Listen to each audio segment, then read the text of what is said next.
ពីសួរលោកគ្រូអ្នកគ្រូក៏ដូចជាសួស្តីបងប្អូនមកពីសាកលវិទ្យាល័យផ្សេងៗមានខ្ញុំឈ្មោះហេងសីម៉ុតមកពីជាឋានជាកសិកម្មភេទលៀបការកាត់ NIA ថ្ងៃនេះដែរចង់និយាយពីចំណាប់អារម្មណ៍ក្នុងការចូលរួមកម្មវិធីជាតាំងរយៈពេល3ថ្ងៃហើយទាំងការ performance មានឡើងហើយ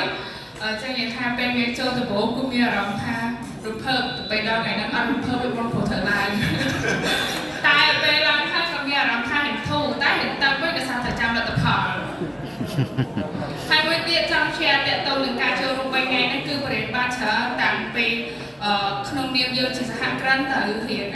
ត្រូវយល់ពីគោលបំណងឬក៏គោលដៅឲ្យច្បាស់លាស់ឬតទៅ customer and then គឺវាគោលមែនតើបងសម្រាប់និស្សិតដែលចូលរួមមុនបងគាត់រៀននៅក្នុងសាលាគឺគាត់បានត្រឹមតែរៀនទ្រឹស្ដីបទក៏ប៉ុន្តែមកនេះគឺយើងដើរតួក្នុងនាមយើងគឺជាអ្នកលក់ម្នាក់ហើយត្រូវរកអតិថិជនហើយត្រូវថាអតិថិជនយើងហ្នឹងគឺត្រូវការបែបម៉េចដើម្បីយើងធ្វើទៅឲ្យត្រូវគោលដៅហើយចុងក្រោយក៏សង្ឃឹមថាឆ្នាំក្រោយៗស៊ីស័យក្រោយៗអ្នកចូលរួមច្រើនចំណេះទៀតដែរអរគុណច្រើន